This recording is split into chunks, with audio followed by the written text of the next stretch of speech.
there, you're listening to the Pursue Your Spark podcast. I'm your host and midlife warrior, Heike Yates.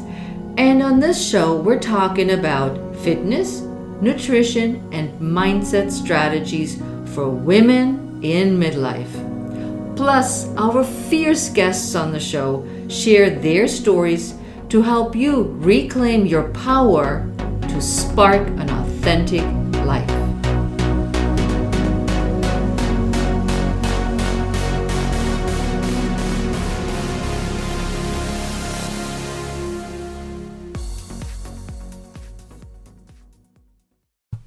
Well, hi guys, welcome back to the Pursue Your Spark podcast. I'm your host, Heike Yates, and this is a show that empowers women in midlife to take back their health and strength with simple fitness strategies. And guys, we need a lot of that health and strength right now to stay in the right mindset and in physical fit conditions. Have you ever thought that you would be working from home this long? With the husband, significant other, or partner, perhaps some kids, the dog and the cat? I mean, I only have a husband at home, but I closed my studio, my in-person studio, about 2 weeks ago, and I've created some online programs for the clients that have been working with me for years, so I can help them stay healthy and strong during those tough times. And for myself, as active as I am, it's tough to sit still for so long. My husband is home, and we had to establish some of the rules that I'm talking about today. But the rule I just established is when my door is closed, don't come and knock on my door, because I may be recording a podcast, which is what I'm doing right now. On one hand, if you're able to work from home, you are one of the fortunate people. Some folks don't have jobs that they can work from home, and that puts another whole level of stress on everybody. With the COVID-19, also known as the coronavirus, that is spreading around the world, we're asked, and you hear it and see it everywhere, is wash your hands, cough in your armpit, keep social distance, and stay home. Now, I live in the state of Maryland, and when I record this, we just closed, all our schools have been closed, but closed our churches, restaurants, and bars. And it means all social meeting places are closed to help slow down the spread of the virus. And boy, we are staying home. And today we went for a run and we're getting our exercise in. But keeping all that in mind, today I'm addressing the 5 mistakes you need to avoid working from home. And they are, in no particular order: staying in your PJs all day, have a husband, partner, or wife at home with you all the time. Kids are home and need to be homeschooled. There is some stress drinking for sure, and binge watching on Netflix. And then you may say, exercise? What is that? Because you work longer hours suddenly because you're home, and you feel the pressure maybe from the office, and you may include weekends too, and you just never seem to get a break. And with everybody home, even if it's my case, it's just the 2 of us, there's somehow very little personal space. So I walk out of my office, and there's my husband, or I see him in his office, or we both meet in the kitchen. And the other thing is that we have no boundaries that we established around this very unusual situation. And despite those boundaries, we're feeling isolated and uninspired. So today, the 5 mistakes you need to avoid working from home, friends. Number 1, not treating work from home like a real job. If you end up staying in your PJs all day, that's not a good idea. I know this is super comfortable, and why should you get dressed? You don't have a meeting. You may not have Zoom meetings with your coworkers, and nobody sees you, so you might as well just hang out in your PJs. It's go from your bed to your couch with a coffee, and you just kind of play your job by ear or what's going on. No. We need to stop treating this as a winter break or a snowstorm. So get up and dress like you have to go somewhere. If you're the person who takes a shower in the morning, get up, do your breakfast, do your coffee or tea, get in the shower, dress. Put on some clean pair of pants, a clean shirt, brush your teeth, and ready to tackle the day. I think it makes such a huge difference when you start the day just feeling fresh and clean and ready to go, even though you're going from the bedroom and the kitchen into your office. It doesn't matter. It's important. My husband, before he started the job where he now works from home, used to work from home for about 10 years. And he was a good guide to establish what I'm sharing with you today, because he said, I've done this for 10 years and now I'm back to it. So to me, it's nothing new, but for many of us, this is something totally new. Now, once you're all nice and dressed and smelling good and ready to go, it's time to plan your daily activities. Now, ideally, I like you to do that the night before so you know what's happening, but I'm a morning person, and so I do this in the morning. I know what I want to do because I have my lists ready, or actually my list and my planner ready of the big items that I'm tackling and the smaller items. And so I break them down in the morning by priorities of what I would like to get done today. So plan your activities. You may have meetings on your schedule, on your docket. You may have off time where you have nothing, which is like what I call white space. Here's what I want you to do. You have your meetings. Around these meetings, put your activities that you need to get done for the day, whatever projects they are. In your white space, you have to have white space. Keep the white space and put things in like exercise, lunch. If you tutor kids, you may vary this a little bit by saying, I'm tutoring the kids for 2 hours, then they do their own work, or however you want to work this. I don't know your kid's schedule, but this is how you plan it out. But I don't want you to plan out every second of the day. I want you to really look at this overall. You start at 9, you stop at 5 if this is your work hour, or you stop at 10 and you go till 6, or however you work your day. Put in the things that you need to get done that requires you to keep running your job, and then put in the things that are good for you, that are healthy for you, and try not to do too much all at once. Number 2 is neglecting your health. That is a big one, and it started a little bit with the PJs. That's part of a healthy lifestyle, to a healthy way of being. When you work, I want you to pencil in breaks. That means that whenever you finish a project, you get up and you walk away. You look out the window. This is what I like to do. I look out the window. I see what people are walking around. I explore my house. My husband says I'm like a cat, but that's okay. I walk around and scope stuff out and maybe make another cup of tea, and then I mosey on back to my desk to continue what I'm working on. But I'm taking breaks, frequent breaks, not continuous one after the other.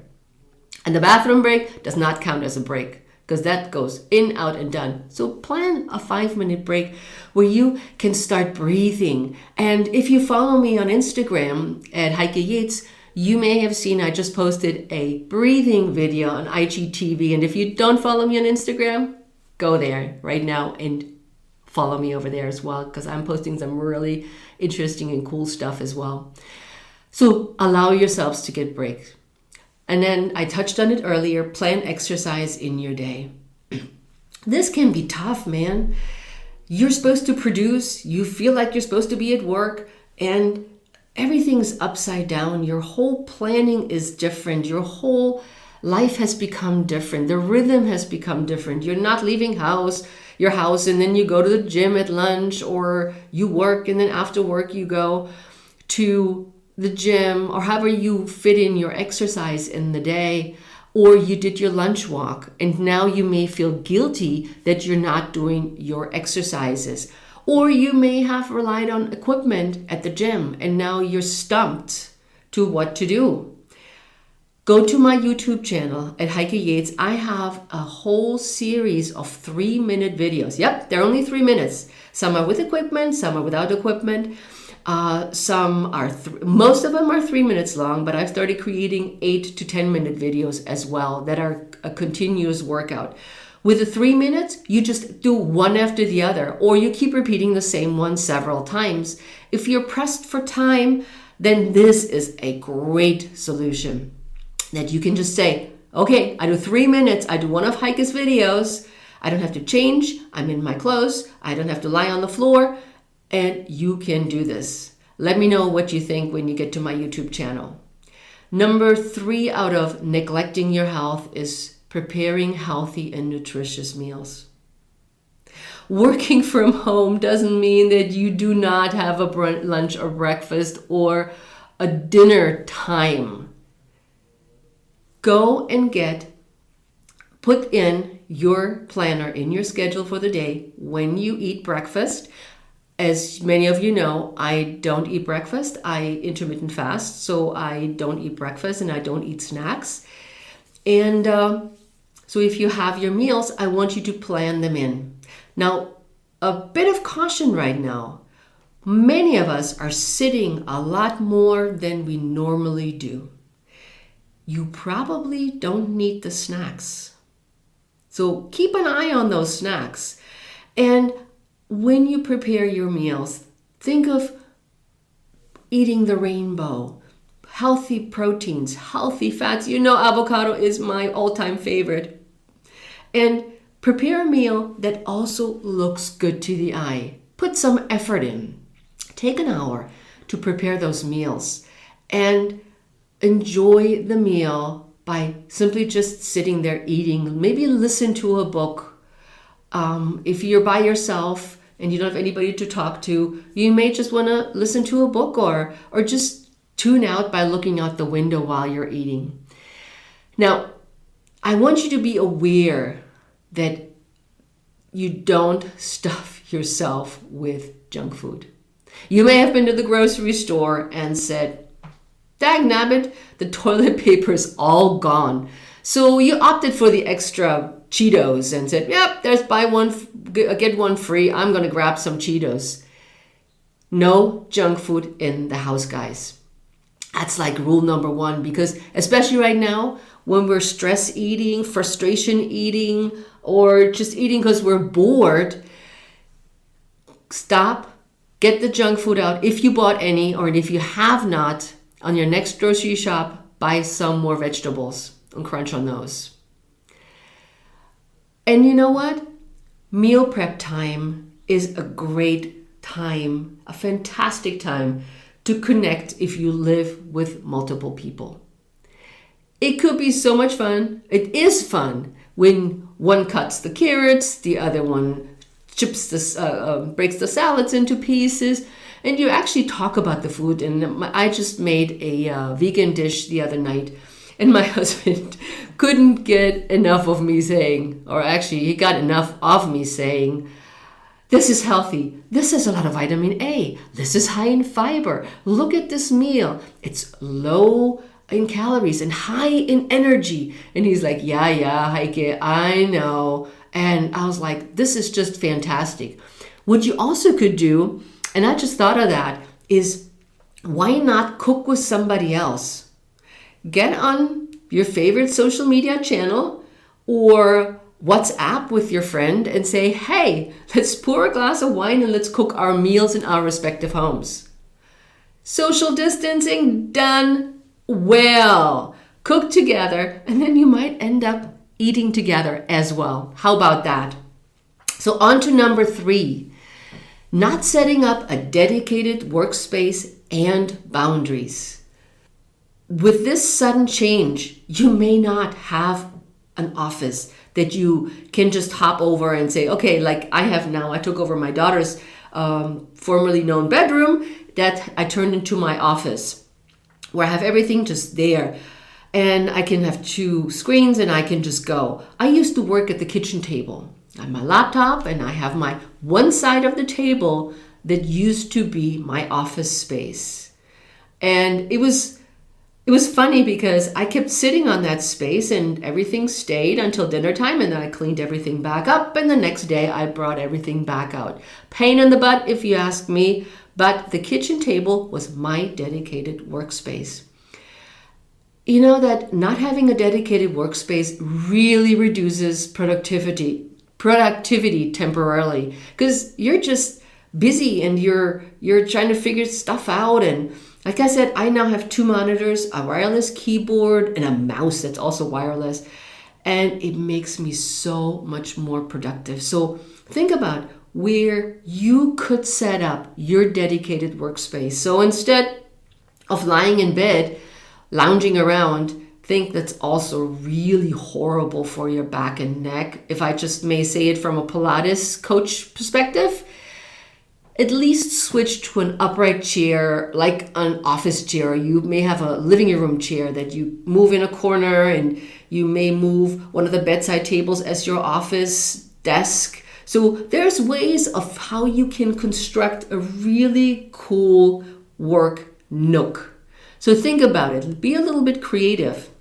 And if you have kids that you homeschool, follow the same rules for them and establish a workspace for them as well. That's where they have a workspace where they do their homework, and then they have a play space where they can chill out and de-stress. Because guys, our kids are stressed too.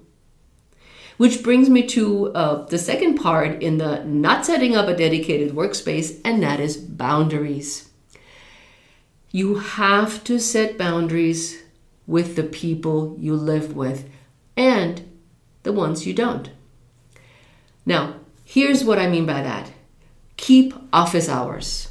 That if you're working from 9 to 12, and then from 12 to 1 is lunchtime and the door is open, and then from 1 to 5 the door is closed, and that means nobody disturbs or barges in the room or says, hey, I need this, or oh, what are you doing? I'm kind of bored.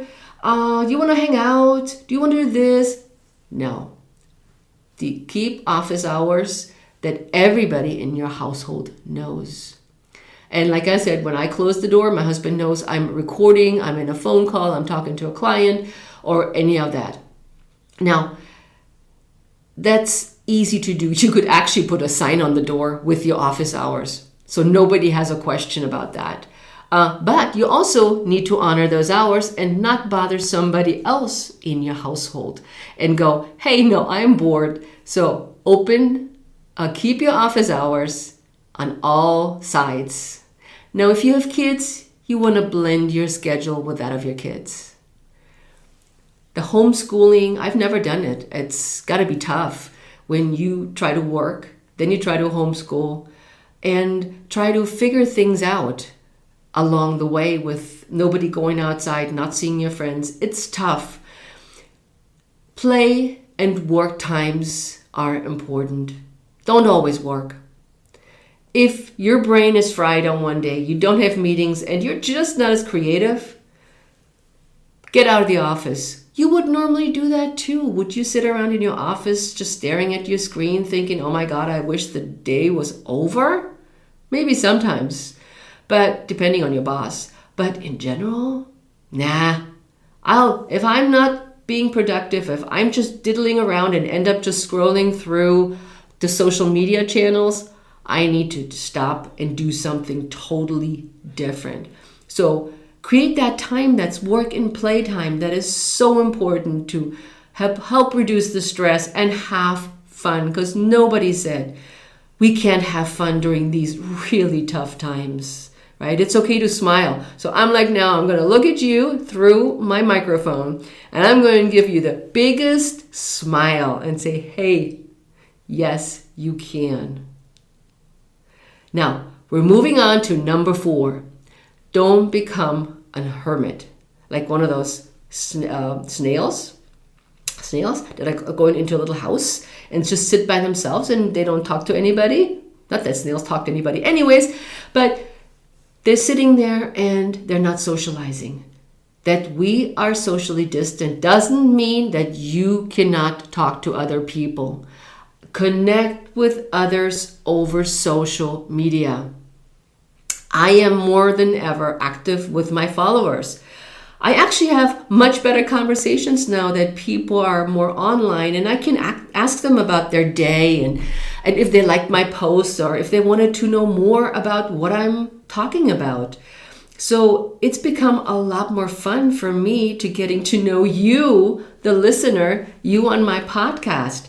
Now, what else could you do? For instance, instead of a regular team meeting where you talk about office stuff and problems, why not just meet for a game of Scrabble or something that you can do online, or a scavenger hunt could be totally fun, or have a virtual coffee clutch, as we say in German. So you meet just for a cup of coffee or a cup of tea and just shoot the breeze and just chat with what's bugging you, what's on your mind, sharing your problems, sharing the good stuff, that maybe today you had an awesome run and nobody cares in your house, but maybe your coworkers do. So reach out. You'd be surprised of how people respond when you reach out. Be part of an interest group is another idea. If you're interested in Star Wars, I'm sure there's a bunch of Star Wars groups out that have all kinds of things to talk about Star Wars.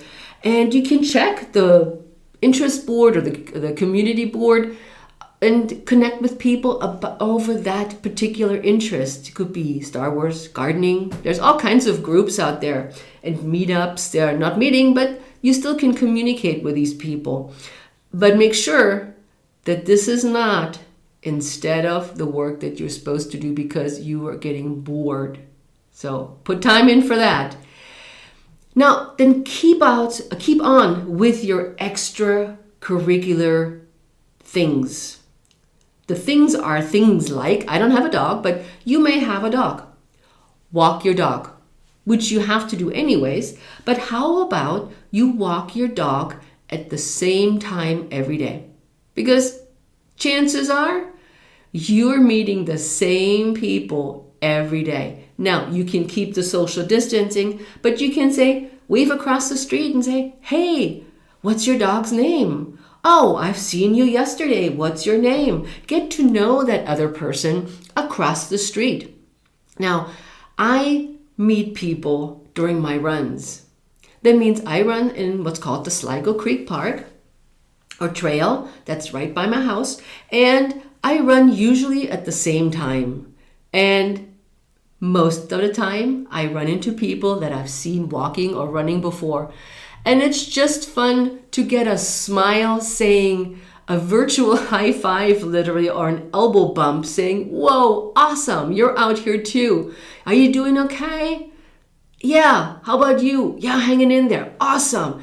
And that to me makes a huge difference, guys. It's just awesome. It makes me smile and it just lightens up my day. So don't become your own hermit. Last year, in 2019, a study of 2,500 remote workers by online brand development agency Buffer found that loneliness was the second most reported challenge, one experienced by 19% of responders. Loneliness can make people feel less motivated and less productive. Now, I can only imagine what it feels like right now with the coronavirus. Peeps, get out, connect, reach out, call for happy hours, have a virtual happy hour with another couple, cook together, connect. It's really about connection. And number 5, taking the opportunity to work at home for granted. Not everybody can work from home during this pandemic. Many people have been laid off because the job's closed and they have no health insurance. They have nothing until the job opens back up, hopefully at some point, and hopefully they will get unemployment benefits during that time, but they have like nothing to do. It is an opportunity for us. And I see it as an opportunity as a solopreneur. I closed my studio, but I still have Pursue Your Spark, my online brand. I have the 4-week lean out program that I've created, which will start again in June with a new 4-week session. And I have my online community. But what I am doing right now is I am organizing content. I am creating new content. I am talking to you guys. And I'm learning to improve communication skills. And that's something that you may need to work on as well. You may not be used to working from home and knowing how the internet works. It sounds very simple, but it's not. And then you need to figure out how to work a Zoom or a Skype, which you've never needed before. Learn to improve your communication skills. Google it, YouTube it. There's so much free stuff out that can teach you how to do all these things. And think about maybe becoming a tech wizard. Here is a really good story to show you what I mean by that. I have a client who's 86 years old, and I've seen her for 2 or 3 years in person because she has many medical issues. Now, she's now in a senior citizen home, and as you can imagine, this home is on lockdown. Nobody can get in, nobody can get out. She's in her room. She can come out of her room to go for walks. The meals are delivered to her door, so she has to eat by herself. That in itself is really depressing. So she has family in the area, but they call her, they WhatsApp with her, and she has actually a little bunny that she sent me a picture of named Frank, and she's talking to Frank. Because Frank can come close to her, she can hug Frank, and she doesn't have to keep social distancing from Frank. So I send out an email saying, hey, the studio is closed. Anybody wants to train with me, let me know, and we can train online. She was the first person to say, yes, I want to do this. What do I have to do? Now she's 86 years old. And she said, oh, just tell me what to do. So I said, here you need Zoom and you need to download and all these things. She sent me a text and she says, do I have to sign in? What do I have to do exactly? I'm not quite sure. So I called her and we both sat together. She on her Mac, I'm on my Mac, and we followed step by step. And I said, what do you see now? She said, I see this. So in the end, we got Zoom to work, but it didn't show us a video. She said, okay, let me go back. So she went back and started the process for her Zoom installation. And ta-da! She popped up on my screen. And the first thing she said is, oh my God, what do I look like? I look like the wizard witch, or the witch from Oz, or whatever the witch is called. And hair sticking up, stains on her shirt. And she says, I haven't taken a shower in days. I don't see anybody. It's like, I better get myself in shape for these Zoom calls. She said, thank you so much. You took me out of my isolation. And now I can do Zoom and see people and interact. I'm no longer lonely. Guys, this just is one of my stories that just touch my heart. And I hope it relays that we have an opportunity. We have a chance to change things. We have a moment where we can take a step back and say, okay, wait a minute. Things the way we did them don't work anymore. Let's figure out a different way. So these are my 5 what mistakes you need to avoid working from home. 1 is not treating working from home like a real job. Number 2 is neglecting your health.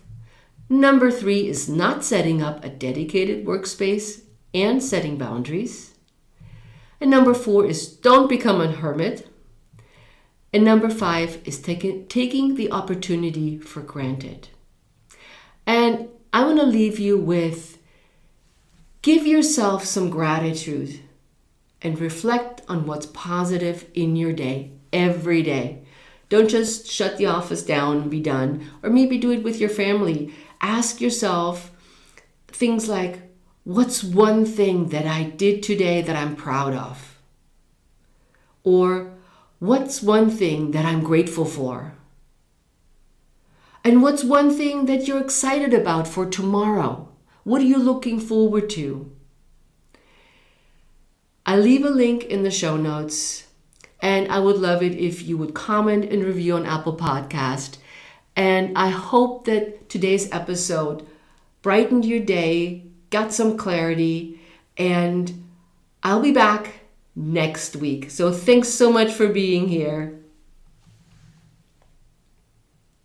In our next episode, you will meet Natsuyu Lipschutz, a consultant, international speaker, and trainer. And we are discussing how to balance love, life, and business success. So until next time, have the most amazing day, and make sure you subscribe to the Pursue Your Spark podcast and leave a review while you're there.